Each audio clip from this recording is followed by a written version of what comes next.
Wasim and other member of the Uzbek delegates. DG ICWA, DDG ICWA, colleagues and friends, welcome to today's program. May I request you to kindly switch off your mobile phones or put them on silent mode. Let me brief about today's program. The program will be chaired by Dr. T.C.A. Raghavan, DG ICWA. He will make his remarks, which will be followed by remarks by Ambassador Vladimir Norov. Then we will have brief discussion interaction of about 5 to 10 minutes. It will be followed by signing of MoU, and subsequently all participants will be invited for high tea at the foyer. Let me give a brief information about the MoU. Today, the Indian Council of World Affairs and the Institute of Strategic and Regional Studies will be signing a Memorandum of Understanding on Cooperation. This MoU is part of the documents or agreements that will be signed on the occasion of the state visit of President of Uzbekistan, His Excellency Shaukat Mirziyoyev, to India. ICWA and ISRS have been talking about the MoU in view of the recently concluded 5th India-Central Asia Dialogue in Samarkand, Uzbekistan. Ambassador Norov was present in the dialogue, which discussed how the relations between India and Central Asian countries can further improve. We hope that the signing of MoU will contribute significantly to the development of friendly relations between the two countries. I welcome the delegates and request DG ICWA to kindly conduct the program. Thank you very much. Ambassador Vladimir Norov, Director, Institute of Strategic and Regional Studies, Tashkent.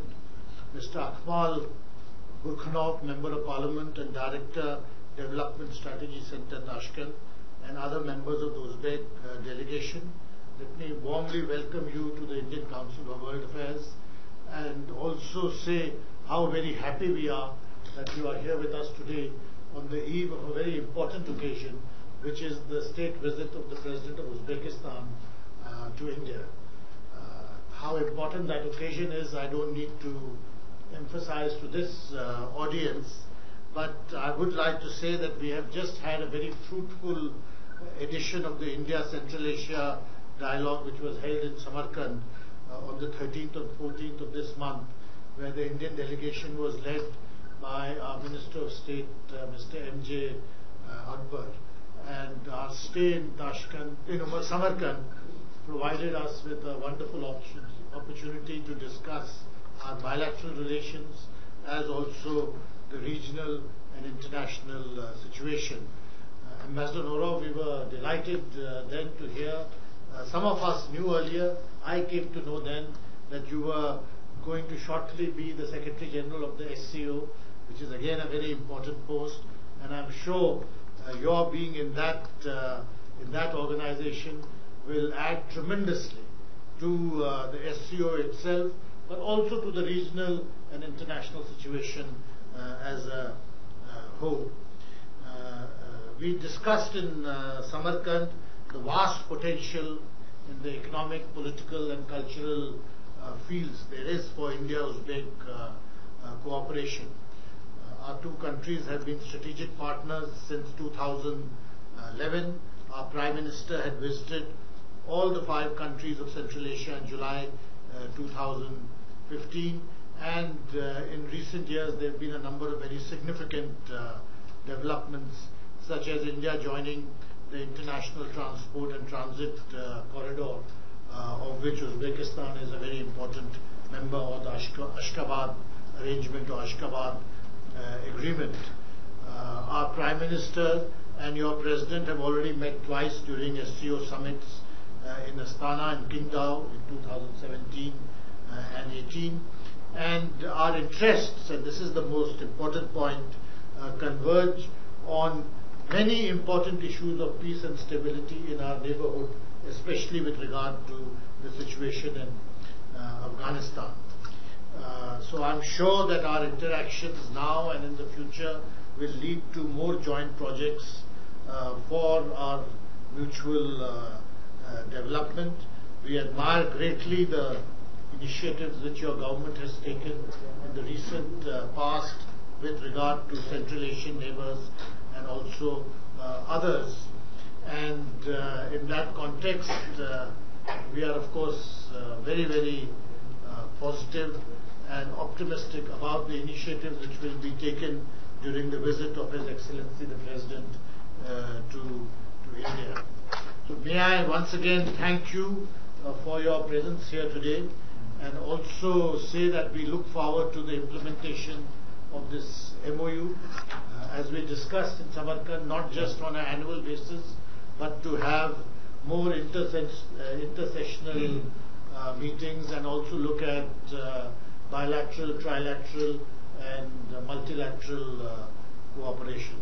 I'm also very grateful that Mr. Burkhanov has taken time out to visit us.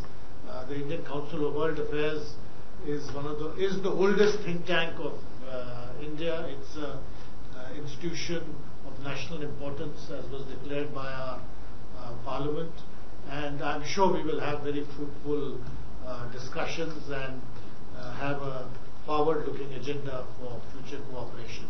So thank you very much for your presence here today, Ambassador, and I look forward to hearing your views. Thank you, dear Mr. Rakpan, dear Mr. Vakfi, dear ladies and gentlemen. It is a great honor for me to be here. First of all, I would like to express my gratitude to Mr. Rakpan for organizing the events of signing the ceremony of signing this MoU, which is, I think, very important for creating a legal base for strengthening our cooperation with your well-known, not only in Asian continent, but the world, on the more broader area of the Indian Council of World Affairs activities. What I can say, yes, it is very symbolic that we today have this signing ceremony and meeting with the members of the Indian Council of World Affairs, because this ceremony organized on the eve of the historical visit of our president. Why are we saying historical? Because, first of all, unprecedented number of documents will be signed during this visit. Perhaps today from 3 p.m. in the hotel, Hyatt Hotel, organized big business forum with perhaps more than 300 business people from Indian side, and from Uzbek there is more than 100. So they discussed about implementation, perhaps more $4 billion projects will be signed this contract, and the agreements will be signed during this visit. It is unprecedented in our history of our cooperation between two countries. We're not satisfied with the amount of our trade turnover, $362 million with the two countries with a huge potential. We're very close to each other. For example, with the European Union, we have perhaps $3 billion, but their population is 3 times less than yours. And they are far away. But at the same time, what I would like to outline that Uzbekistan and India, the countries have their very deep historical links, which our great ancestors influenced to world civilization developing. When I today said I would like to repeat, by working in Europe, perhaps more than 13 years as ambassador, I always educated them that algorithm, it is not Latin words. These names of our ancestor Al-Kharizmi from Kharizm region. Al-Kharizmus, Algorithmus gives a founder of algebra who introduced the number 0 started from India. Yes, and then Europeans began to use. If they continue to use their Latin number, they never develop this software. Because only through combination 0, 1 it was possible. So having such great our heritage, we are proud of. When I was last year in Shanghai, there was some presentation in Museum of the Buddha statue. The guy, the young lady, she said, our Buddha looked previously as Greek man. I said, okay, because it came from our land. because Buddhism from India came to us. Yes, there in this time was Kushan Empire replacing Greek Bactrian, and the same master who made Greek gods began to do the Buddha. Yes. It is great history. Our countries have. We should give special attention to our historian to take back this, because now is a new generation coming to our country. 60% of our population, it is to the age of 30. We grow up in my child time, in my school time, under the influence of big Indian culture. Raj Kapoor was famous for us country. Maybe he was more famous in our country than in yours. I don't know. But at the same time, we are glad that through our leaders established such mutual, respectful and high-level dialogue and mutual trust. I was into the meeting of our president in Astana, and in the same time in Sendao. I can say that they have common chemistry, because Belarus made statement as our president that not state, the people should serve to the state bodies, but state bodies should serve for the people. That by every his days, every state serviceman should prove by every day's work to serve the people that he deserves this place which he have. The same Mr. Modi. He said that all states should serve for the people. The interests of people should be on the first place. That's why such this visit will be not only historical, but I think breakthrough for strengthening our cooperation in all political, trade, economy, and cultural and humanitarian. We are. I'm proud that India, our such good partners, obtained such high level in information which was given to me. In my flight, it's 7 hours I fly from Paris to India. I had enough time to read. That's 50, maybe if I do mistake, you can correct me. 58% of world IT business it is in India. It is share $70 billion export, and that's why in this area we have a big potential for cooperation. Now, certainly, if you have chemistry, pharmaceutic, and decided construction material, a lot of other areas. Uzbekistan is big producer of agricultural products, more than 21 million tons. Only it is today, but it is growing. But only 11% we processing in our country. But we need cooperation in this field, because our market is big. Not only Uzbekistan, but regional. We are all Central Asia. With Afghanistan, it is 100 million, but it is growing with a common GDP to 180 billion. But at the same time, we are very close to China, 300 kilometers. Last year, China imported 1.7 trillion. In 2025, it will import $10 trillion. So, I think this during the conference we discussed about it in Samarkand, that it is very timely. Nevertheless, it was maybe previously less giving attention, but with the coming to the government, Prime Minister Mr. Modi, they exchanged it completely. The foreign policy of India and the Modi giving attention to Central Asia. Because to Central Asia and India, it is natural common region. There is big interest from both sides and big potential for obtaining benefits for both nations. With the trip of Mr. Modi to Central Asia in 2015, certainly had big impact to the same politics, Central Asia.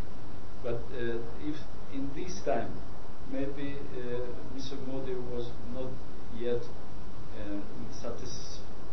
had satisfaction, because not yet the region had the feeling of some community common. But coming to the power of our President Shavkat Mirziyoyev, from the first days his presidency, in his inauguration speech, he especially outlined that main priority of our foreign policy is Central Asia, that we should take all efforts to create around us the zone of peace, stability, good neighborhood, and sustainable development. During 1.5 years, the situation exchanged rapidly. Breakthrough. historical, name it the outside experts and foreign mass media. The problem which not resolved during 25 years as a delimitation or water issues or transport restriction or visa problem with neighboring countries. It is immediately made during 1.5 years.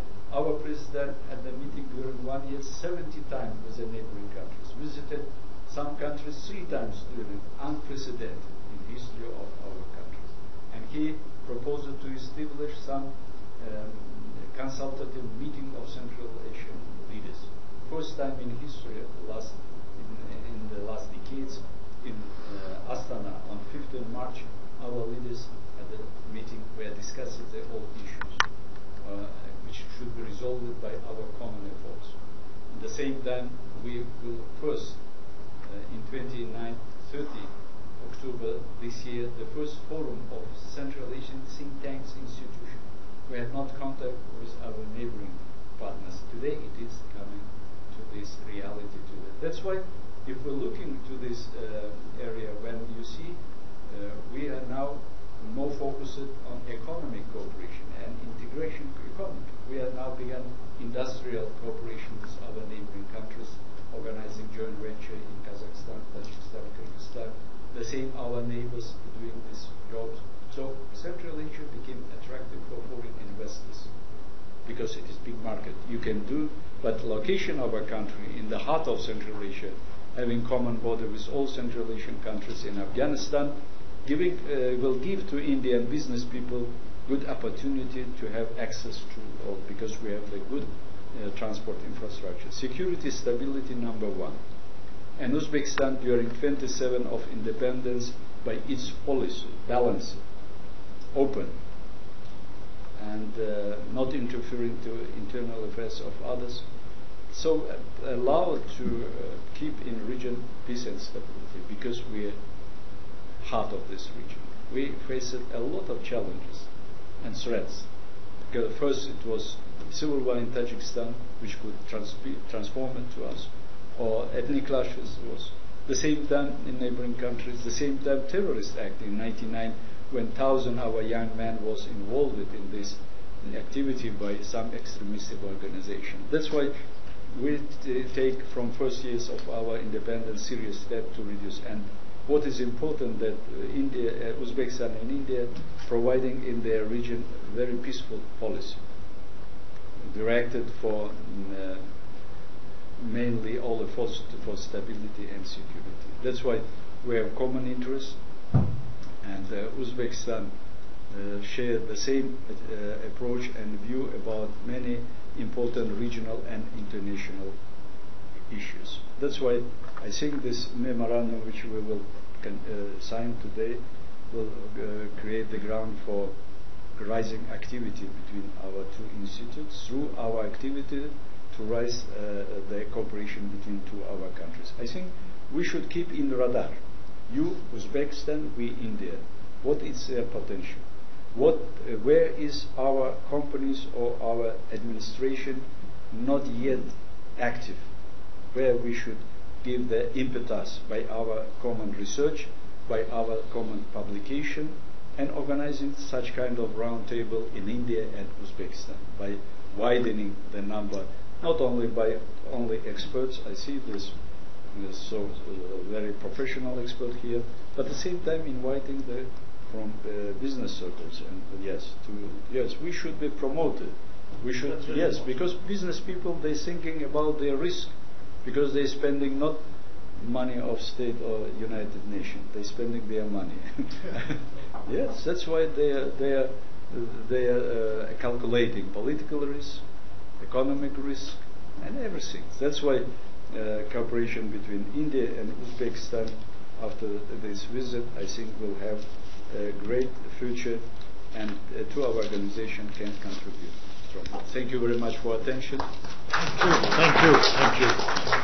Well, I agree with you entirely, and I think if our organizations can act as a facilitator and a catalyst to bring businessmen, investors, economic persons, cultural persons together, we would be doing justice to the MoU we are going to sign. I agree with you entirely also about the knowledge of historical events, and I think it is something which we should pay much more attention to than we are. So perhaps when we have our first meeting, we can have one session on historical links to bring younger generation of scholars in touch with each other. I think the older generation knows, but the younger generation knows less. So thank you very much. And The signing of MoUs. would you like to say a few words? Okay. So we'll have the signing of the MoU. Yes. Over here.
So I hope we will have the opportunity to welcome you again for the first session under this MoU later sometime. We can fix up the Yes. dates. We'll be happy to host you. And I forget to comment about my future position. yes, I was 2 days in Brussels in France. I had a meeting with perhaps 8 think tanks. We organized 4 round tables. In any of my meetings as in Commission or as Minister of Foreign Affairs in France, the same here, I asking what I should do as a General Secretary for you. The same I would like to ask your experts for how Shanghai Organization should have activity for interests of India. What we should do together and what we can do. Because by joining India and Pakistan to Shanghai Organization, the importance and role of this organization rises tremendously. It is perhaps half of population of the world. It is perhaps 30% of GDP. At the same time, this organization during 17 years, having in framework of this organization 2 big powers, as Russia and China and 4 Central Asian countries, during 70 years could possible to obtain some level of creating mutual trust and mutual respect by open policy, not interfering in internal affairs of others, and respecting the differences of civilization and cultures. And Uzbekistan the same, during 17 years, made several initiatives in framework of this organization. And Tsingtao summit showed that it was the historical summit because by joining the 2 countries, and our president in his statement especially outlined that we became 8 members. But 8 number in Chinese philosophy, it is number of happiness. Yes, happiness. That's why we and you, I think, waiting from this organization that our happiness will be more better and more. And but at the same time, now I'm preparing myself to work in China, and I'm studying there some philosophy, some what they said there, historical great men like Confucius. He said 3 things never return: time, words, and opportunity. So that we have a good time. We have a good opportunity. Our words is common. We should not lose it. We should join efforts. And our president, in his statement in Tsingtao, especially outlined that it needed to raise activity and such analytical capacity of Secretariat of Shanghai Organization. Because I'm at 1.5 years, but we didn't feel it. That from there is what ideas is. Someone, it should be a United Think Tanks institution for sharing their assessment, because now working 1.6 years as a head of this think tank institution, some of leading, I understand now how it is important. Nevertheless, as we were working in Ministry of Foreign Affairs in many positions as ambassador, I used their analysis, but I was consumer. Today I am a producer. Yeah. So that's why how it influencing to the decision making. That's why I think that our cooperation will be not only in framework of our bilateral, but at the same time multilateral.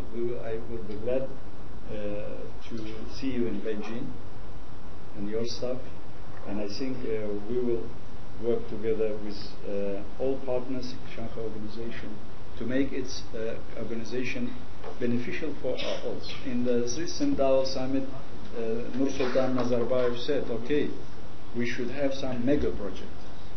We should have some from bilateral to come to multilateral projects. So we should see, I see Mr. Modi pragmatic policy, regardless some question between India and China, but now looking to opportunity to have the to success from such cooperation. Now is in Shanghai Organization from 8 countries, 4 big powers with nuclear arms. It is, yes, it is 2 of them members of Security Council.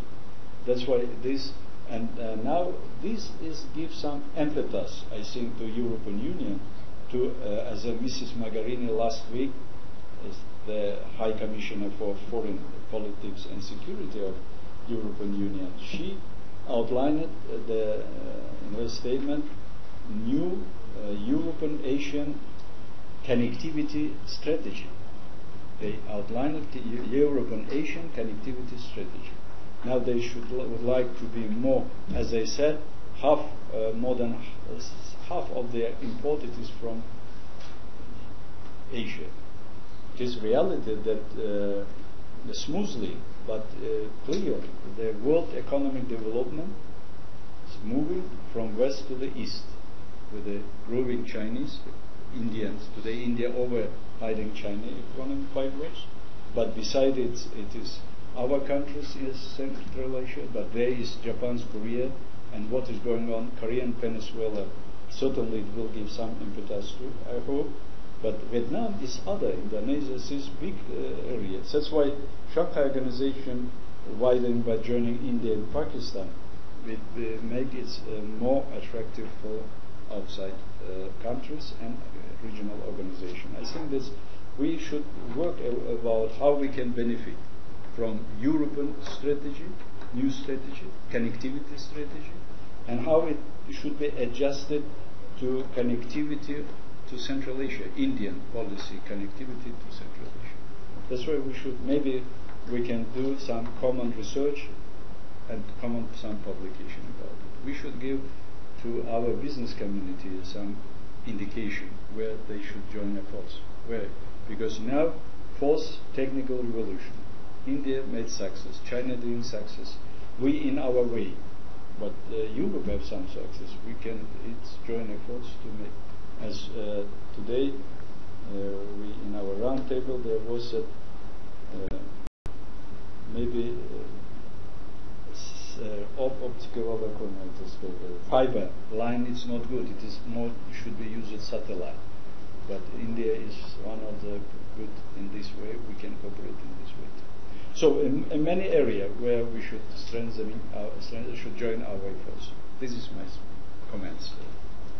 Well, thank you very much. I wish you all the very best in your new assignment, and I quite agree with you. I think think tanks have a central role I was in Beijing till yesterday. Huh? I got back yesterday.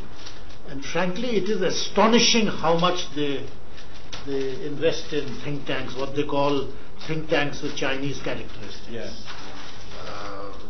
One of our counterpart organizations, we were discussing with them, the resources which they have put into it, it is truly astonishing. And this has happened in the space of 15, 20 years. And the second thing which really surprised me is how seriously their top leadership takes the output from a think tank. Yeah. Rationalizing himself. Yes. Focusing on To the extent of 1 or 2 days every month are spent with a particular think tank where researchers talk candidly about what is happening, what is their assessment, and he contributes to the discussion. So this is, if this is a think tank with Chinese characters, I think it's a good model for us to follow. But the scale of the resources they put in, one of our counterpart think tanks, they told me that just the headquarters organization has 250 researchers. Now the scale of that is something which is incredible, and this is by no means one of the larger think tanks. It is just one more think tank in Beijing. So I'm sure you will have a very, very exciting time. And when we only for Central Asia have 20 think tanks here. Only for studies. I was last year in Shanghai Academy of Public Science. They organized a conference of their think tanks. Not all. They gathered their own. But they invited me as a guest for presenting our activity as think tanks. So I witnessing that's very, very seriously. What they said, if before we tried to be under the state, because we can have the money. Today we try to be independent because some transnational companies in Chinese began to finance. They now began to feel that there is some part of the world rising resistance, some negative assessment, the activity, as you read the scene. They would like to use as a soft power to improving their image, and at the same time to assess the risk. They began to think about it. Risk assessment, yes. Risk assessment. They began to think about it. That's why cooperation with the Chinese think tanks and Indian think tanks, and all in framework of Shanghai organization, I think it will be we have interest of all sides. In December, we are going to host India-China Think Tanks Forum. Yeah. In China, it is coordinated by their Academy of Social Sciences. And CAS, and over here we are going to do it. But the idea is not just to make it between two organizations, but each organization will coordinate to get from all over the country. Yeah. So we will have a very big event over here coinciding with the visit of their foreign minister to India. So we used to hear about US think tanks, and one time I compared 20 years ago. At that time, the budget of the Rand Corporation was more than the budget of the Foreign Office of many countries. But I think if we look at the Chinese budgets of many of these organizations, they will be even more than that of the largest US think tanks. Yes. And this is only one indication of how power is shifting. Because you are true. The real sign of power is the investment and commitment to intellectual activity. Yes, it is now growing. Added value which is given by think tankers. Thank you.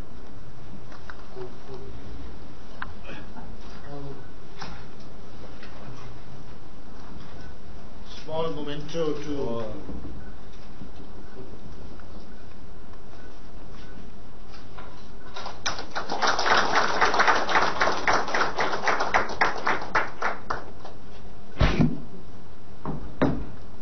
this small from us. Very good. This beauty of Pergamon values, Yes, I which know. have 1,000-year history, Yes, this yes. tradition. Next time when you come to my house, I have got a private collection. Every time I go to Tashkent, I get these. Thank you. Thank you very much. Thank you. Thank you. Thank you very much. A collection of our books. Thank you.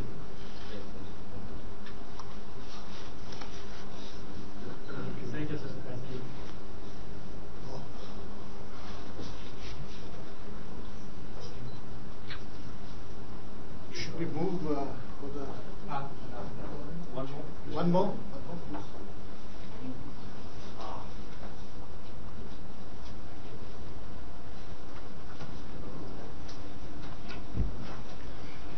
Thank you, sir. We conclude today's program, and all participants are invited for high tea at the foyer outside the hall. Thank you.